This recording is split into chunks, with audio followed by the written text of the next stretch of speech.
Aurangabad news के अंदर आपका स्वागत है। हम इस वक्त आए हुए हैं, एक सोशल वर्क साहब है हमारे साथ में।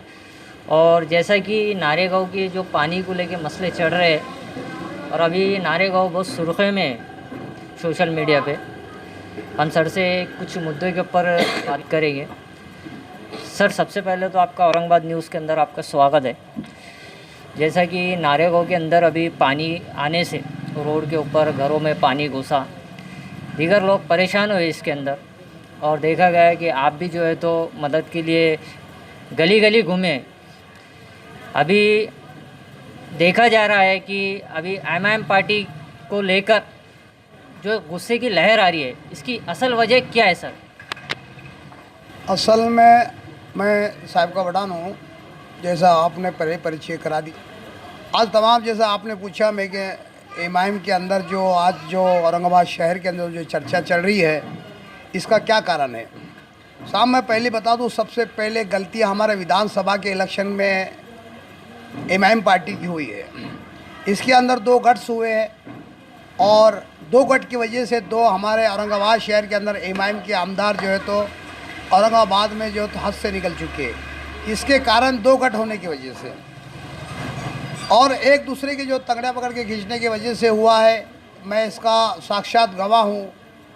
मुझे जब वहाँ पे जो पकड़ा गया था, अपने कटकटी गेट के आगे जो है तो एक टर्न होता है गफ्फर कादरी घर की तरफ, कटकटी गेट के रास्ता जाता हूँ, वहीं मुझे कहा था कि अब भाई देखो, आप जो है तो पूर्वज के रहने वाले हो और पूर्व के अंदर आपका वर्चस्व अच्छा है। आप डॉक्टर गफ्फार कादरी साहब का मैं ये मीडिया के ज़रिए से मैं सबूत के साथ में दूंगा, और मेरे पास सबूत भी है, मेरे पास उसका पुरावा है।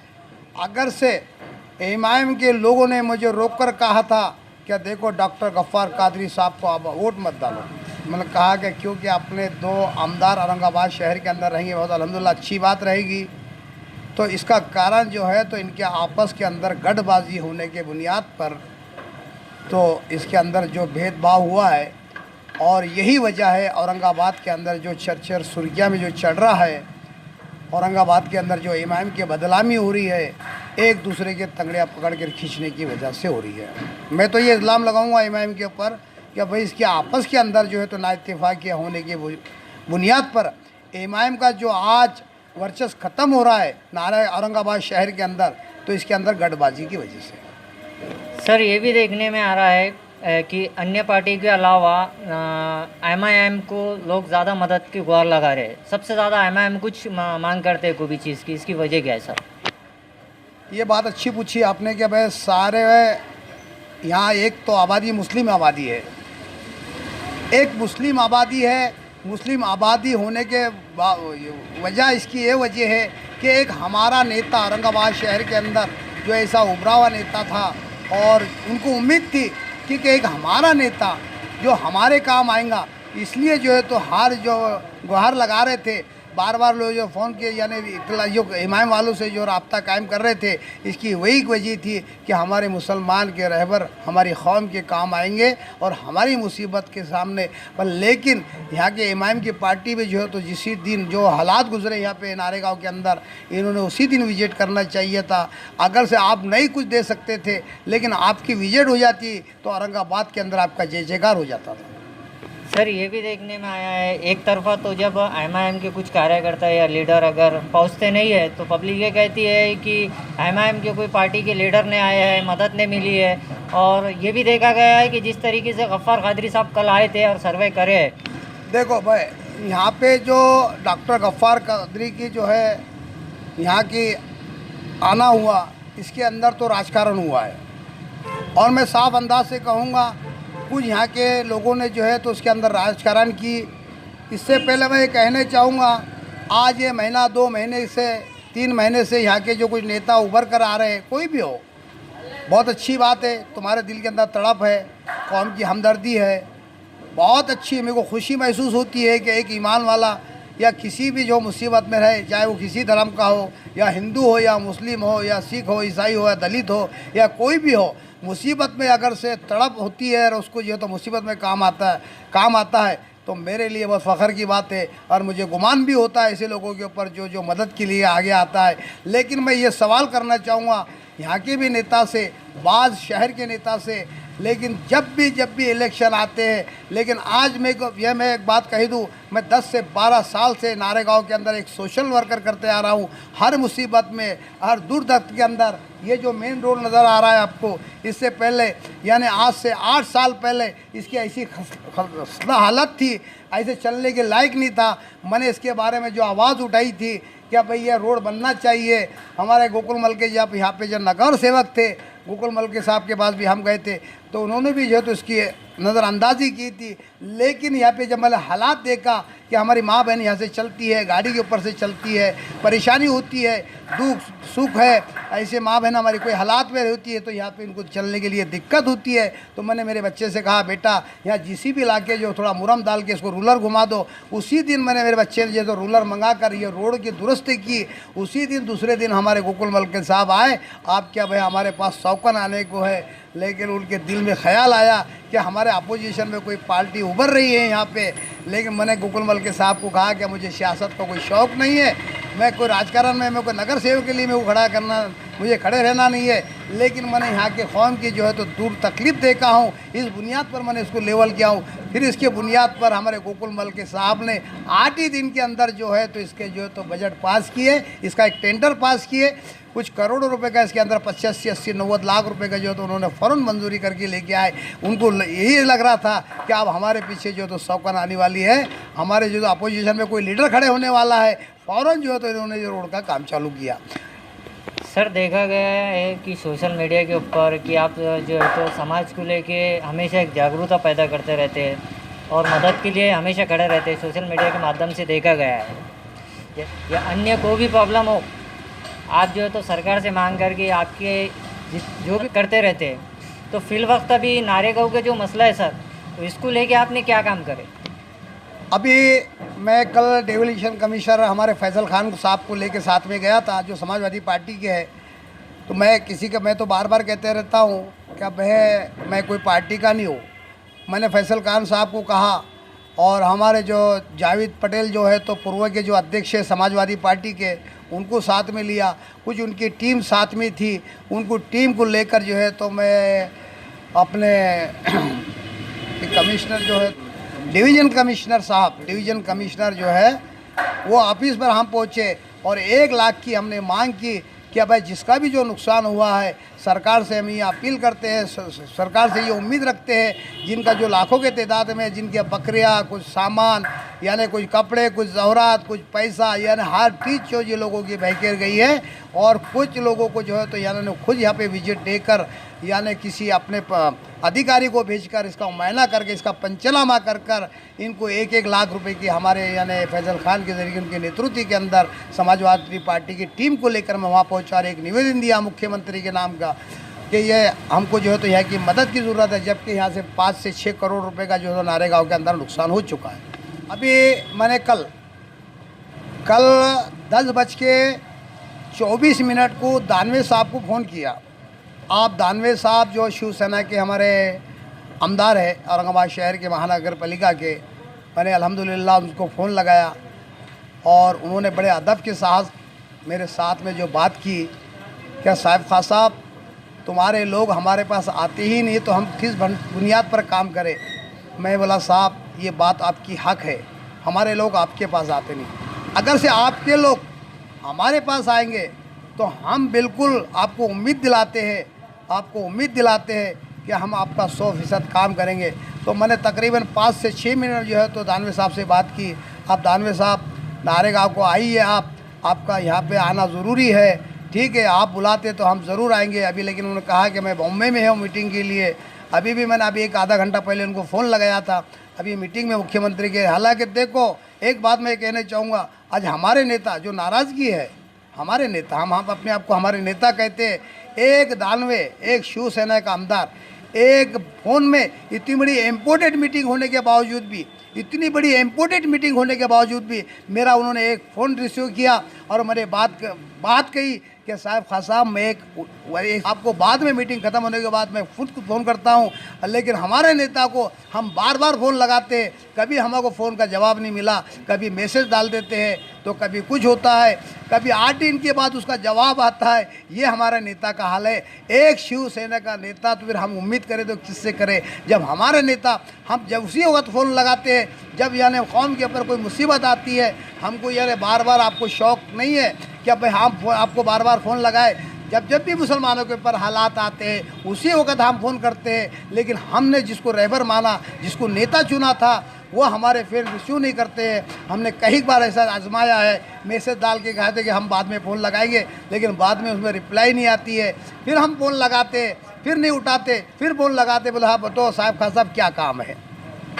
2 बातें होती है, ठीक रख देते फ़ोन। अरे 5 से 7 मिनट दानवे साहब ने मेरे से पूरी तफसील से बात की। एक हालांकि शिवसेना का नेता होना, फिर हम उम्मीद किससे करें। लेकिन आज कल मैंने जो है तो दानवे साहब को भी, सत्तार साहब को भी फ़ोन किया।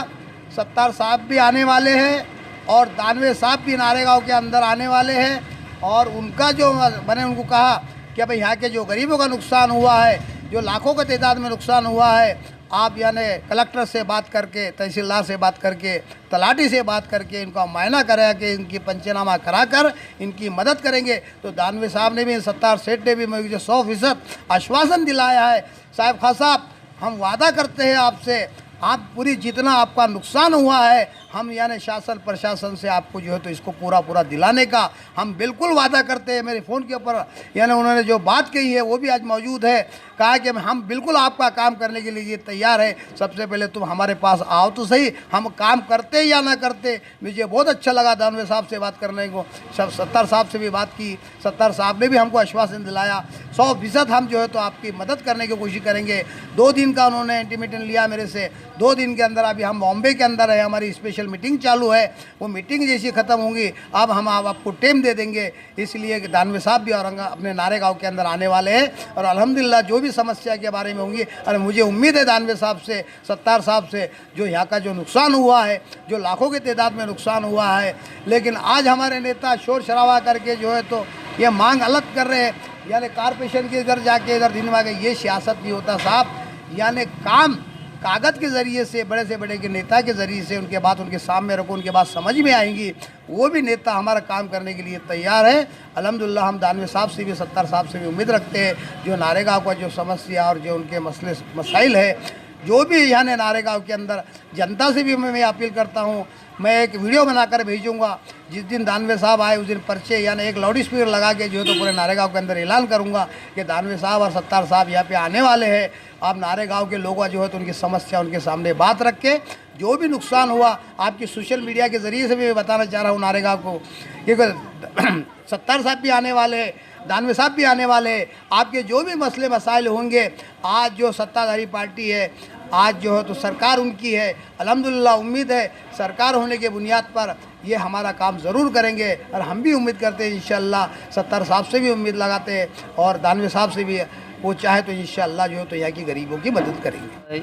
ये कहना है कि बस आखिरी सवाल कि नारेगांव से आप तमाम शासन प्रशासन और दीगर नेता को क्या बोलना चाहेंगे, क्या मैसेज देना चाहेंगे?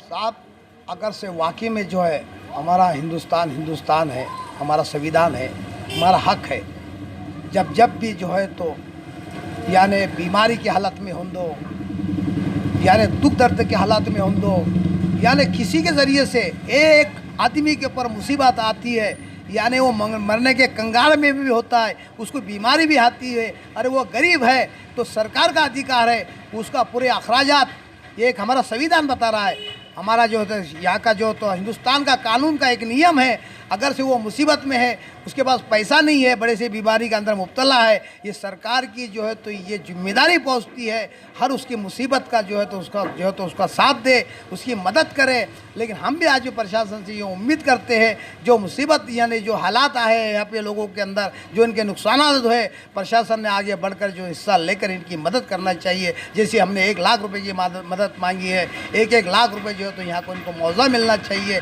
हम उम्मीद करते हैं शासन प्रशासन से, क्या उम्मीद तो करते हैं इंशाल्लाह, देखते हैं आगे आगे क्या होता है, प्रशासन क्या इसका निर्णय लेती है, क्या इसका ये निकालती हल सॉल्व करती है। इंशाल्लाह आगे देखेंगे, नहीं तो फिर प्रशासन भी टकराएंगे, चाहे हमको वहाँ तक ऊपर तक टकराना पड़े।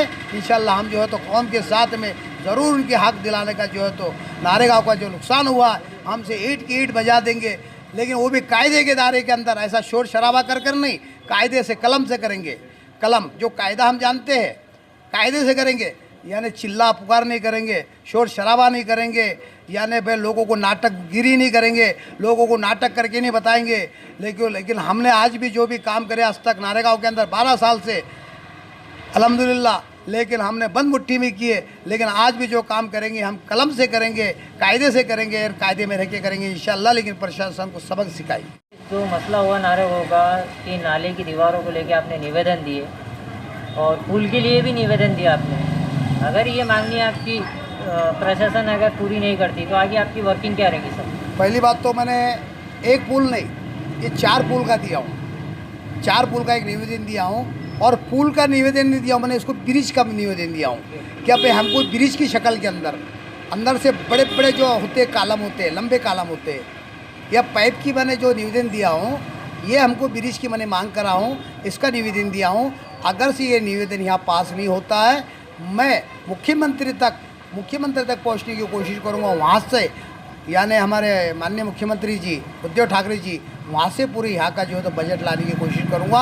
और अल्हम्दुलिल्लाह मैं बहुत से जल्द, इससे पहले भी जो है तो मैंने एक दिन के अंदर यहाँ का एक पुल है, ऐसी बाढ़ आई थी, एक ही दिन के अंदर मैंने इसका बजट लाके जो है तो तुरंत ही जो है तो यहाँ का जो एक मेन पुल है वहाँ पे जो पानी रुक गया था और उसका बहाव पूरा महल्ले में ये हो गया था, मैंने वही आंदोलन किया था। उसी वक्त जो है तो दूसरे दिन प्रशासन ने उसके ऊपर एक्शन लिया और फ़ौरन दूसरे दिन उसकी खुदी चालू की और दूसरे दिन से जो है तो उसका पुल के अंदर बड़े बड़े पाइप डालने के काम शुरू किया। लेकिन आज भी मेरी ये मांग है प्रशासन से, यहाँ जो है तो ये पुल ना होते हुए, इसका कारण है ये पाइप के अंदर जो भी कचरा कुल्ला जो आता है, बड़ी बड़ी काटियाँ आती है, ये पानी के अंदर बहाव के अंदर ये काटियाँ जो पाइप का अंदर बैठ जाती है, इसके ज़रिए से जो है तो नारेगांव के अंदर पानी का जो है तो पूरा बहाव फैलता रहता है। ये मैं ये प्रशासन से मांग करूँगा, ये जो हमारे नारेगांव के अंदर जो बस्ती के अंदर 2 ब्रिज है, 2 नाले के, जो वहाँ पे 2 ब्रिज का एक मांग करा हूँ और ये मेन रोड के 2 ब्रिज की मांग करा हूँ। ये मुख्यमंत्री तक मैं इंशाल्लाह, इन्होंने अगर से प्रशासन ने पास नहीं किया, इन्होंने उसे जल्द से जल्द निर्णय नहीं लिया, तो इंशाल्लाह मैं मुख्यमंत्री तक ये बात जो है तो इंशाल्लाह पहुँचाने की कोशिश करूँगा। इसी तरह हमने साद खान साहब से जो है तो कुछ मुद्दों के ऊपर चर्चा की है और सर ने जो है तो उनकी राय रखी तमाम मुद्दों के ऊपर, और जो निवेदन दिए सर ने जो ब्रिज के माध्यम से और जो दीवार बनाना है नालों की, तो सर ने ये भी बताया कि अगर प्रशासन नहीं सुनती है तो हम मुख्यमंत्री को भी जो है तो लेटर देंगे, आवाज़ देंगे और पूरी कोशिश करेंगे कि नारेगांव के तमाम जो मसले हैं उसको हल करने के लिए। कैमरा में शेख नवीद के साथ मैं अतीक मिर्ज़ा, औरंगाबाद न्यूज़।